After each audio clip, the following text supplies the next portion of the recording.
സ്വാതന്ത്ര്യാനന്തര ഇന്ത്യയുടെ ചരിത്രത്തിലെ അപൂർവ നിമിഷങ്ങളിലൊന്നായിരുന്നു 2019 രണ്ടാം മോദി സർക്കാരിൻ്റെ അധികാരമേൽക്കൽ. ആദ്യമായി ഒരു കോൺഗ്രസ് ഇതര പാർട്ടിയുടെ സർക്കാർ തുടർച്ചയായി അധികാരത്തിൻ്റെ അമരത്തിലെത്തുകയായിരുന്നു. 2014 മോദി തരംഗത്തിൻ്റെ കരുത്തിലാണ് BJP ഇന്ദ്രപ്രസ്ഥത്തിൽ വീണ്ടും എത്തിയത്. അതേ ആവേശമാണ് 2019 പൊതുതെരഞ്ഞെടുപ്പിലും ദൃശ്യമായത്. 2014 മുതൽ ഇങ്ങോട്ട് നടന്ന എല്ലാ തെരഞ്ഞെടുപ്പിലും BJPയുടെ സ്റ്റാർ ക്യാമ്പയിനർ 2014 മുന്നേ BJP തയ്യാറാക്കിയ ആ ബ്രാൻഡ് ഇമേജിന് ഇന്നും കോട്ടം തട്ടിയിട്ടില്ല. ആ ഇമേജിൻ്റെ ബ്രാൻഡ് വാല്യൂ കൂട്ടുകയാണ് BJP ഇപ്പോഴും ചെയ്യുന്നത്. മോദി എന്ന ഒറ്റപ്പേര്, ഗുജറാത്ത് മുഖ്യമന്ത്രി മുതൽ ഇന്ത്യൻ പ്രധാനമന്ത്രി വരെ ഒരിഞ്ചു പോലും കോട്ടം തട്ടാത്ത അതേ ഇമേജിൽ മോദി മിന്നിത്തിളങ്ങുന്നു. അധികാരത്തിൻ്റെ 9 വർഷങ്ങൾ പിന്നിടുമ്പോഴും കേഡർ പാർട്ടിയായിട്ടും BJPക്ക് പകരം വെക്കാനാകാത്ത ഏകശിലാ വിഗ്രഹമാണ് നരേന്ദ്ര ദാമോദർ ദാസ് മോദി.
മോദി സർക്കാർ 10ാം വർഷത്തിലേക്ക് കടക്കുമ്പോൾ നേട്ടങ്ങൾ അനവധിയുണ്ട് എണ്ണി പറയാൻ.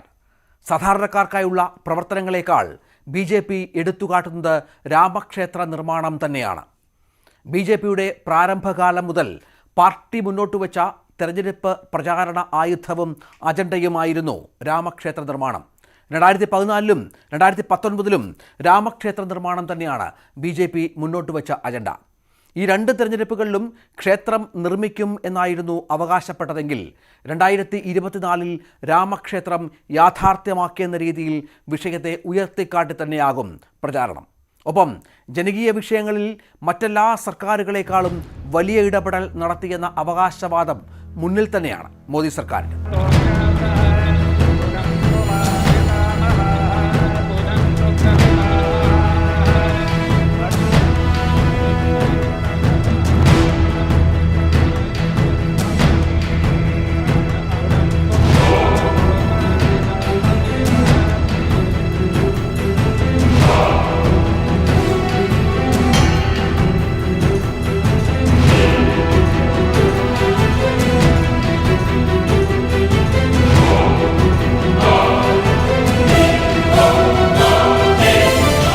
സാധാരണക്കാർക്കായി 3.5 കോടിയിലേറെ വീടുകൾ, 11.72 കോടി ശൗചാലയങ്ങൾ, ഉജ്ജ്വല പദ്ധതിയിലൂടെ ഗ്രാമങ്ങളിൽ പാചകവാതക കണക്ഷൻ, 47.8 കോടിയുടെ ജൻധൻ അക്കൗണ്ട്.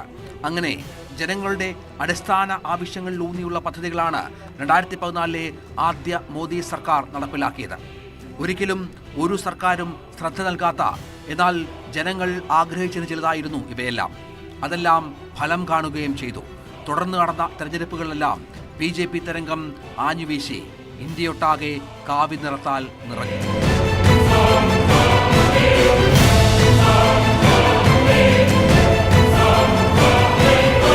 പെട്രോളിൻ്റെയും ഡീസലിൻ്റെയും ലാഭം കക്കൂസ് നിർമ്മാണത്തിന് എന്ന് പ്രതിപക്ഷം കളിയാക്കിയപ്പോഴും ഉത്തരേന്ത്യൻ ഗ്രാമങ്ങളിലെ ശൗചാലയങ്ങളുടെ ശോച്യാവസ്ഥ നേരിട്ടറിഞ്ഞായിരുന്നു BJPയുടെ നീക്കം. ശൗചാലയങ്ങൾ നിർമ്മിച്ച പ്രചാരണത്തിൻ്റെ പ്രാധാന്യം തിരിച്ചറിയാതിരുന്ന പ്രതിപക്ഷം യാഥാർത്ഥ്യം മനസ്സിലാക്കിയത് 2019 തെരഞ്ഞെടുപ്പിൽ. ശൗചാലയ നിർമ്മാണവും പാചകവാതകവും വീടുകളും BJPയെ ഗ്രാമീണ മനസ്സുകളിൽ കുടിയുറപ്പിച്ചു. മിക്ക സംസ്ഥാനങ്ങളിലും 50%-ലധികം വോട്ടുകൾ നേടി. നിയമസഭാ തെരഞ്ഞെടുപ്പുകളിൽ പോലും പാടെ പരാജയപ്പെട്ട സംസ്ഥാനങ്ങളിൽ ലോക്സഭാ തെരഞ്ഞെടുപ്പിൽ വലിയ നേട്ടം BJPക്ക് സമ്മാനിച്ചു. BJP പ്രാദേശിക ഘടകങ്ങളോട് മുഖം തിരിച്ച ജനം മോദിയെ മനസാവരിച്ചു. വലിയ ഭൂരിപക്ഷം നൽകി.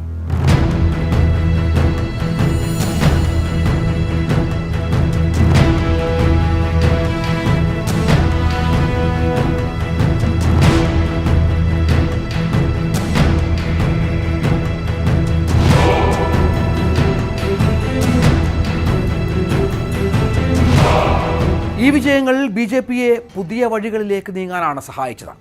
സഖ്യരാഷ്ട്രീയത്തിൻ്റെ പരിമിതികളിൽ നിന്ന് BJP അകന്നു തുടങ്ങുകയായിരുന്നു. NDA എന്ന മഹാസഖ്യം നിലനിൽക്കുമ്പോഴും ആ സഖ്യത്തിനുള്ളിൽ വലിയ മാറ്റങ്ങൾ വന്നു. BJPക്കല്ല ആ സഖ്യത്തിൻ്റെ ആവശ്യം, മറിച്ച് BJPക്കൊപ്പം നിൽക്കാൻ പാർട്ടികൾ തയ്യാറായി മുന്നോട്ട് വരികയായിരുന്നു. കാരണം തുടർച്ചയായ 2 തെരഞ്ഞെടുപ്പുകളിലും BJPക്ക് ഒറ്റയ്ക്ക് ഭരിക്കാനുള്ള ഭൂരിപക്ഷം കിട്ടി. 2019-ൽ 300-ന് മുകളിലായി സീറ്റാണ്. 2014-ലെ ആദ്യ മോദി സർക്കാരിൻ്റെ ഭരണം തുടർഭരണം ലക്ഷ്യമിട്ടുള്ള അടിത്തറപാകലായിരുന്നു. ജനകീയമായ പദ്ധതികളും മൻ കി ബാത്തും എല്ലാം പ്രധാനമന്ത്രിയെ ജനങ്ങൾക്കിടയിലേക്ക് ഇറങ്ങിച്ചെല്ലാൻ സഹായിച്ചു. സ്വച്ഛ് ഭാരത് മിഷൻ, ജൽ ജീവൻ മിഷൻ, സൗഭാഗ്യ യോജന തുടങ്ങിയവയും ജനപിന്തുണ നേടുന്നതിൽ നിർണായക പങ്കുവഹിച്ചു. ചായ് പേ ചർച്ചയും ഫലം കണ്ടു. എല്ലാറ്റിലുമുപരി UPA കാലത്തുയർന്ന അഴിമതി ആരോപണങ്ങൾ പോലെ മറ്റൊന്നുയർത്തിക്കാട്ടി സർക്കാരിനെ പ്രതിരോധത്തിലാക്കാൻ പ്രതിപക്ഷത്തിന് സാധിച്ചില്ല. അതേസമയം മുൻകാലത്തെ അഴിമതികളും സോണിയാഗാന്ധി, രാഹുൽ ഗാന്ധി തുടങ്ങിയ നേതാക്കൾക്കെതിരെ കേസെടുക്കാൻ കേന്ദ്ര ഏജൻസികൾ തയ്യാറായതും ഒന്നാം മോദി സർക്കാരിന് വലിയ മൈലേജ് നൽകി.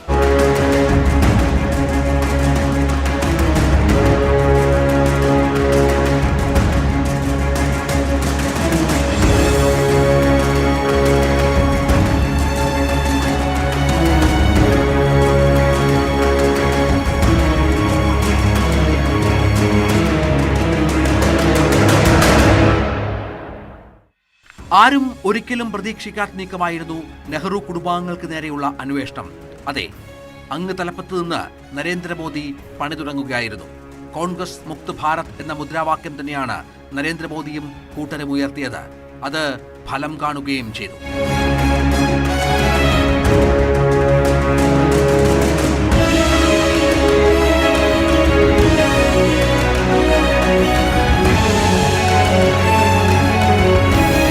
സർക്കാർ തയ്യാറാക്കിയ അജണ്ടയ്ക്കപ്പുറം നിന്ന് കളിക്കാനോ അവരുടെ നീക്കങ്ങളെ ഫലപ്രദമായി തടയാനോ സാധിക്കാത്ത രീതിയിൽ പ്രതിപക്ഷത്തെ അടിച്ചിരുത്തിക്കളഞ്ഞു. എന്തു ചെയ്യണം, എന്തു ചെയ്യരുത് എന്നറിയാൻ സാധിക്കാത്ത രീതിയിൽ പ്രതിപക്ഷത്തെ ഒതുക്കാൻ BJPക്കും നരേന്ദ്രമോദിക്കും സാധിച്ചു. ഇതിലെല്ലാം ഉപരിയായി ദേശീയത എന്ന വാദം ഉയർത്തിക്കൊണ്ട് അത് തെരഞ്ഞെടുപ്പ് വിഷയമാക്കാനും മോദി സർക്കാരിന് കഴിഞ്ഞു. ഇതിന് സഹായകമായത് ഉറിയിൽ സൈന്യത്തിന് നേരെയുണ്ടായ ജെയ്ഷെ മുഹമ്മദിൻ്റെ ആക്രമണമായിരുന്നു. 19 ജവാന്മാരാണ് വീരമൃത്യു വരിച്ചത്.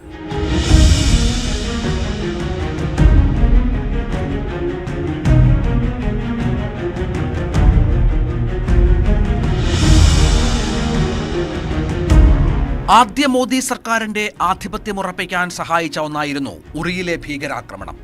2 ദശാബ്ദത്തിനിടെ ജമ്മു കശ്മീരിലെ സുരക്ഷാ സേനകൾക്ക് നേരെ നടക്കുന്ന വലിയ ആക്രമണമായിരുന്നു ഇത്. ഇതിന് തിരിച്ചടിയെന്നോണമാണ് ഏറെ ആസൂത്രണം ചെയ്ത് നടത്തിയ സർജിക്കൽ സ്ട്രൈക്ക്. അത്തരത്തിലൊരു ആക്രമണം നടത്തുന്നതിൽ മാത്രം ഒതുങ്ങിയില്ല അത് വേണ്ട രീതിയിൽ ഉപയോഗിക്കാനും BJPക്ക് സാധിച്ചു. ഇന്നും സർജിക്കൽ സ്ട്രൈക്ക് എന്നത് മോദി സർക്കാരിൻ്റെ നേട്ടങ്ങളിലൊന്നായി തന്നെയാണ് ജനം കരുതുന്നത്. അത്തരത്തിൽ അതിനെ മാറ്റിയെടുക്കാൻ BJPക്ക് സാധിച്ചു എന്നത് അവരുടെ നേട്ടമായിരുന്നു. സർജിക്കൽ സ്ട്രൈക്കിനെതിരെയുള്ള പ്രതിപക്ഷ ആരോപണങ്ങൾ അവർക്ക് തിരിച്ചടിയാണ് നൽകിയത്. ഇന്ത്യയുടെ ഇത്രയും മികച്ച പ്രത്യാക്രമണത്തെ സംശയദൃഷ്ടിയോടെ കണ്ട പ്രതിപക്ഷം രാജ്യഹിതത്തിന് എതിരായി പ്രവർത്തിക്കുന്നു എന്ന രീതിയിൽ മാറ്റിയെടുക്കാനും മോദിക്കും കൂട്ടർക്കും സാധിച്ചു. ഇതും പ്രതിപക്ഷത്തിൻ്റെ ശക്തി ക്ഷയിക്കാനിടയാക്കി. ഇത്തരത്തിൽ കരുത്തോടെ മുന്നോട്ട് നീങ്ങിയ മോദി സർക്കാരിന് 2019 തെരഞ്ഞെടുപ്പിന് മുൻപ് ചെറുതായി ഒന്ന് കാലിടറി. 2016 നടപ്പാക്കിയ നോട്ട് നിരോധനം സാധാരണ ജനങ്ങളെ കാര്യമായി ബാധിച്ചു. 1000 രൂപ നോട്ട് പിൻവലിച്ചതോടെ ജനങ്ങൾ മണിക്കൂറുകൾ കാത്തുനിന്നാണ് നോട്ടുകൾ മാറ്റിയെടുത്തത്. നിരവധി പേർ ക്യൂവിൽ നിൽക്കവേ കുഴഞ്ഞു വീട് മരിച്ചു. കള്ളപ്പണം പുറത്തു കൊണ്ടുവരാനുള്ള ശ്രമങ്ങളായാണ് നരേന്ദ്രമോദി ഇതിനെ വിശേഷിപ്പിച്ചത്. മെഹുൽ ചോക്സിയുടെയും ലളിത് മോദിയുടെയും നീരവ് മോദിയുടെയും സാമ്പത്തിക തട്ടിപ്പുകളും ഏറെ ശ്രദ്ധ നേടി. 10 नवंबर से 24 नवंबर तक 4,000 रुपया तक के पुराने 500 एवं 1,000 रुपये के नोट बदले जा सकते हैं. ഇതിന് പിന്നാലെ നടന്ന 2017 കർണാടക തെരഞ്ഞെടുപ്പിൽ BJPക്ക് ഏറ്റവും വലിയ ഒറ്റക്കക്ഷിയാകാൻ സാധിച്ചുവെങ്കിലും ഭരണം പിടിക്കാനായില്ല. അപ്രതീക്ഷിതമായ കൂട്ടുകെട്ടുമായി കോൺഗ്രസ് കർണാടക പിടിച്ചു. പ്രതിപക്ഷ ഐക്യനീക്കത്തിന്റെ ഒരു ഒളിവീശലായി അന്നത്തെ സർക്കാർ സത്യപ്രതിജ്ഞ മാറി. ഇതിന്റെ ആവേശത്തിൽ നീങ്ങിയ കോൺഗ്രസിന് 2018 വമ്പൻ ജയമാണ് കിട്ടിയത്.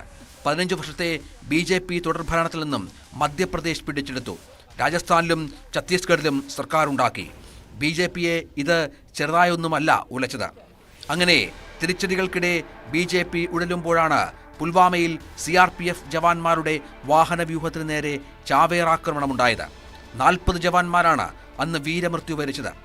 വീണ്ടും ഒരു സർജിക്കൽ സ്ട്രൈക്ക് പ്രതീക്ഷിച്ച ജനത്തിന് മുന്നിലേക്ക് ബാലാകോട്ട് വ്യോമാക്രമണം എന്ന പേരിൽ അതിർത്തി കടന്ന് ഇന്ത്യ പ്രത്യാക്രമണം നടത്തി.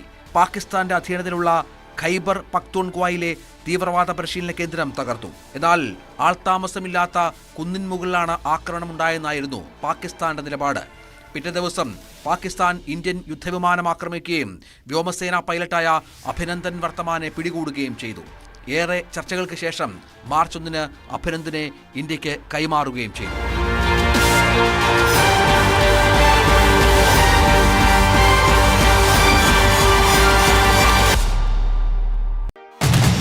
തെരഞ്ഞെടുപ്പിന് തൊട്ടു മുൻപുണ്ടായ ഈ ആക്രമണം നിർണായകമായിരുന്നു. ആക്രമണത്തെ പ്രതിരോധിക്കാൻ സർക്കാരിനായില്ല എന്ന തരത്തിലുള്ള വാദങ്ങൾ ഉയർന്നുവെങ്കിലും ഇന്ത്യയുടെ പ്രത്യാക്രമണവും പാകിസ്ഥാന്റെ പിടിയിലായ വൈമാനികന്റെ മോചനവും വൻ മൈലേജാണ് BJPക്ക് തെരഞ്ഞെടുപ്പിൽ സമ്മാനിച്ചത്. ഫലമോ 1989 ശേഷം ഏറ്റവും കൂടുതൽ സീറ്റുകളുമായി ഭരണത്തിലേറിയ പാർട്ടി എന്ന റെക്കോർഡ് BJP കരസ്ഥമാക്കി. കോൺഗ്രസ് ആകട്ടെ ചരിത്രത്തിലെ ഏറ്റവും വലിയ തോൽവിയും ഏറ്റുവാങ്ങി. അതായത് BJP മുന്നോട്ട് വച്ച അജണ്ടകളെല്ലാം ഫലം കണ്ടു. എന്തിനേറെ പറയുന്നു, കോൺഗ്രസ് മുക്ത ഭാരതം നടപ്പാകുമെന്നു വരെ തോന്നിയ ഘട്ടങ്ങൾ വരെയുണ്ടായി.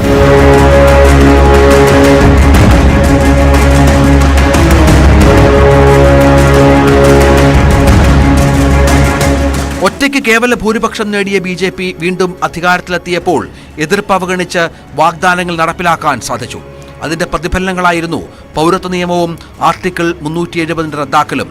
കശ്മീരിന്റെ പ്രത്യേക പദവി എടുത്തു കളഞ്ഞ് അതിനെ 2ആയി വിഭജിച്ച് കേന്ദ്രഭരണ പ്രദേശങ്ങളാക്കിയതും ഹിന്ദുത്വ വോട്ടുകൾ ഉറപ്പിക്കാൻ BJPക്ക് കരുത്തായി. പ്രതിഷേധങ്ങൾ ഏറെ ഉയർന്നെങ്കിലും അവയെല്ലാം അവഗണിച്ച് പൗരത്വ നിയമ ഭേദഗതിയുമായി സർക്കാർ മുന്നോട്ട് നീങ്ങി. ഡൽഹി അടക്കം കത്തി.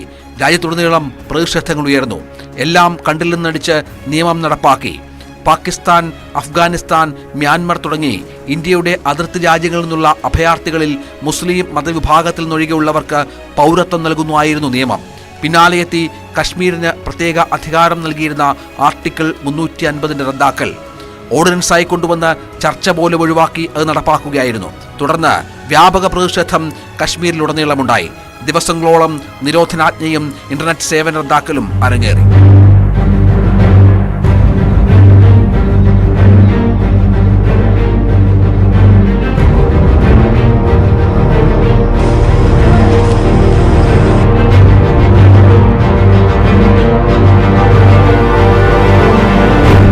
ആദ്യ സർക്കാരിനെ അപേക്ഷിച്ച് ഏറെ പ്രതിഷേധങ്ങളും കോളിളക്കങ്ങളും നേരിട്ട ഒന്നായിരുന്നു രണ്ടാം മോദി സർക്കാർ. ഇതിനിടെ വീണുകിട്ടിയ അവസരമായിരുന്നു കോവിഡ് എന്ന മഹാമാരി. ലോക്ക്ഡൌണിൽ ജനജീവിതം ദുസ്സഹമാകുന്നതിനിടയിൽ 80 കോടി ജനങ്ങൾക്ക് സൗജന്യ റേഷൻ അനുവദിച്ച് ജനപ്രീതി നേടി മോദി. ലോകത്തിന് തന്നെ കോവിഡിനുള്ള വാക്സിൻ തയ്യാറാക്കി എത്തിച്ച് വീണ്ടും നരേന്ദ്രമോദി മാതൃക സൃഷ്ടിച്ചു. അങ്ങനെ മേക്ക് ഇൻ ഇന്ത്യ എന്ന പദ്ധതി വിപുലീകരിക്കാനും സാധിച്ചു.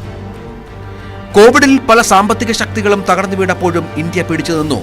MSMEകളിൽ ശ്രദ്ധ ഊന്നി നടത്തുന്ന നീക്കങ്ങളും മുദ്രാ ലോണുമെല്ലാം ആ പ്രതിസന്ധി ഘട്ടത്തെ മറികടക്കാൻ സഹായകമായി. സെമി ഹൈസ്പീഡ് ട്രെയിനുകളുടെ വരവോടെ റെയിൽവേയും പ്രതിരോധ മേഖലയും സ്വകാര്യ നിക്ഷേപങ്ങൾക്കായി തുറന്നു നൽകി. ഓഹരി അടക്കമുള്ള വിറ്റഴിച്ച് സാമ്പത്തിക രംഗത്തെ പിടിച്ചു നിർത്താനുള്ള നീക്കങ്ങൾ ഏറെ വിമർശനങ്ങൾക്ക് വിധേയമായി. 65 വർഷം കൊണ്ട് ഉണ്ടാക്കിയ സ്വത്തുക്കൾ വിറ്റഴിക്കുകയാണ് സർക്കാർ ചെയ്തതെന്ന ആരോപണങ്ങൾ ഇന്ത്യയിൽ ഉയർന്നു. അർബൻ നക്സലൈറ്റ് പദവും അങ്ങനെ വിശേഷിപ്പിക്കുന്ന BJP വിമർശകരെ ലക്ഷ്യമിട്ടുള്ള നിയമ നടപടികളുമെല്ലാം വിമർശന വിധേയമായി. ഇതിനിടെ 2014 ആദ്യ മോദി സർക്കാരിനെതിരെ രാഹുൽ ഗാന്ധി ഉന്നയിച്ച പ്രധാന അഴിമതി ആരോപണമായ റഫേൽ ഇടപാടിലൂടെ വാങ്ങിയ വിമാനങ്ങൾ ഇന്ത്യയിലെത്തിച്ചു. ഇതോടെ റഫേൽ അഴിമതി ആരോപണം വീണ്ടും ഉയർന്നു വന്നു. 2020 കൊണ്ടുവന്ന കർഷക നിയമ ഭേദഗതി മോദി സർക്കാരിന് നേരെ ഉയർന്ന വലിയ പ്രതിഷേധത്തിലേക്ക് എത്തിച്ചേർന്നു. ഒരിക്കൽ എടുത്ത തീരുമാനം പിൻവലിക്കാത്ത മോദി സർക്കാരിന് ആ കർഷക സമരത്തിന് മുന്നിൽ മുട്ടുമടക്കേണ്ടി വന്നു. പെഗസസ് ചാര സോഫ്റ്റ്വെയർ ഉപയോഗവും പുതിയ IT നിയമവും എല്ലാം ഇതിനു പിന്നാലെ മോദി സർക്കാരിന് നേരെ വിമർശനങ്ങൾ ഉയർത്തിവിട്ടു. അപ്പോഴും വികസനത്തിൽ ഊന്നിയുള്ള പ്രവർത്തനങ്ങളിലൂടെ മറുപടി നൽകാൻ മോദിക്കും കൂട്ടർക്കും സാധിച്ചു. ഉത്തർപ്രദേശിലും മഹാരാഷ്ട്രയിലും അടക്കം തുറന്നുകൊടുത്ത ഒട്ടനവധി എക്സ്പ്രസ് വേകളും പുതിയ വിമാനത്താവളങ്ങളും സെമി ഹൈസ്പീഡ് ട്രെയിൻ സർവീസുകളും റെയിൽ ശൃംഖലയുടെ വികസനവുമെല്ലാം ഉയർത്തിക്കാട്ടി ഇവയെ പ്രതിരോധിക്കാൻ കേന്ദ്ര സർക്കാരിന് സാധിച്ചു. മധ്യപ്രദേശ് തിരികെ പിടിച്ചു. കർണാടകയിൽ കോൺഗ്രസ് JDS സഖ്യത്തെ വീഴ്ത്തി. വടക്കുകിഴക്കൻ മേഖലയിലെ സംസ്ഥാനങ്ങളിൽ BJP സർക്കാർ അധികാരത്തിൽ. അങ്ങനെ ചെങ്കോൽ ഇല്ലാത്ത, ചോദ്യം ചെയ്യപ്പെടാനാകാത്ത നേതാവായി നരേന്ദ്രമോദി വളർന്നു. മോദിക്ക് പകരം വെക്കാൻ പ്രതിപക്ഷത്തിനോ BJPക്കോ പോലും മറ്റൊരാളെ കണ്ടെത്താനാകാതെ വന്നു. അപ്പോഴും ചില പ്രശ്നങ്ങൾ സർക്കാരിന് മുന്നിൽ ഉയർന്നു. ഉയരുന്ന ഇന്ധന പാചകവാതക വിലയായിരുന്നു അതിൽ പ്രധാനം. സർക്കാർ കൊട്ടിഘോഷിച്ച് നടപ്പാക്കിയ ഉജ്ജ്വല യോജനയുടെ ഫലം ആർക്കും ലഭിക്കാത്ത സാഹചര്യമെന്ന ആരോപണങ്ങൾ ഉയർന്നു. ഈ ആരോപണങ്ങൾക്കെല്ലാമുള്ള മറുപടിയുമായി വികസന പ്രവർത്തനങ്ങളും കൊളോണിയൽ കാലത്തെ ശേഷിപ്പുകൾ ഇല്ലാതാക്കാനുള്ള പ്രവർത്തനങ്ങളും BJP മുന്നോട്ട് വച്ചു. രാജ്പഥ് കർത്തവ്യപഥായതും ഇന്ത്യ ഗേറ്റിലെ അമർ ജവാൻ ജ്യോതി ദേശീയ യുദ്ധസ്മാരകത്തിൽ ലയിപ്പിച്ചതും മുഗൾ ഗാർഡന്റെ പേര് അമൃത് ഉദ്യാൻ എന്നാക്കി മാറ്റിയതും പുതിയ തുടക്കമായിരുന്നു. ഇതിന്റെ അവസാന നടപടിയായിരുന്നു പുതിയ പാർലമെന്റ് സമുച്ചയം. കൂറ്റൻ അശോക സ്തംഭമടക്കം സ്ഥാപിച്ച് നിർമ്മിച്ച ദ ഗ്രാൻഡ് വിസ്ത BJPയുടെ അഭിമാന പദ്ധതിയായിരുന്നു. ശരിക്കും കിരീടധാരണം പോലെ തന്നെയായിരുന്നു പുതിയ പാർലമെന്റ് സമുച്ചയത്തിന്റെ സമർപ്പണം. ചരിത്രത്തിന്റെ വിസ്മൃതിയിലായിരുന്ന ഇന്ത്യയുടെ സ്വാതന്ത്ര്യവുമായി ബന്ധപ്പെട്ട ചെങ്കോൽ അടക്കം ഉയർത്തിക്കാട്ടി നടന്ന ആ ചടങ്ങ് ശരിക്കും കിരീടമില്ലാത്ത കിരീടധാരണമായിരുന്നു. പക്ഷേ ഇതിന് എത്രത്തോളം അംഗീകാരം ലഭിക്കുന്നു എന്നത് വലിയൊരു ചോദ്യമായി നിൽക്കുകയാണ്.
സർക്കാർ 9 വർഷം പൂർത്തിയാക്കുന്ന വേളയിൽ 9 ചോദ്യങ്ങളാണ് പ്രതിപക്ഷം മുന്നോട്ട് വെക്കുന്നത്.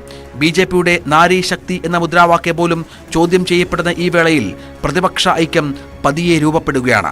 ഭാരത് ചോഡോ യാത്രയിലൂടെ രാഹുൽ ഗാന്ധി നേടിയ ജനപ്രീതിയും തൊട്ടുപിന്നാലെ നടന്ന കർണാടക തെരഞ്ഞെടുപ്പിലെ ഐതിഹാസിക വിജയവും പ്രതിപക്ഷ നേതൃസ്ഥാനത്ത് തങ്ങൾ തന്നെ ഉണ്ടാകുമെന്ന കോൺഗ്രസിന്റെ ആത്മവിശ്വാസത്തിന് ബലം.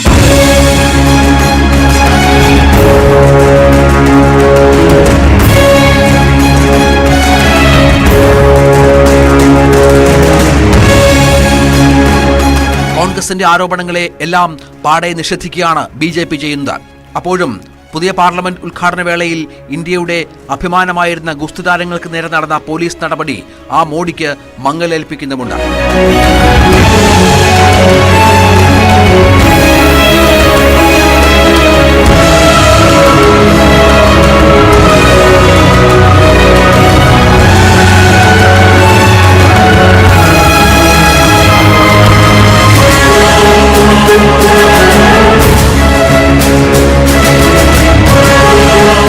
നരേന്ദ്രമോദി അധികാരത്തിലെത്തിയതിന്റെ 9 വർഷം പൂർത്തിയാകുമ്പോൾ തുലാസിൽ ഞങ്ങൾ 9 നേട്ടങ്ങളും 9 കോട്ടങ്ങളും മുന്നോട്ട് വെക്കുകയാണ്.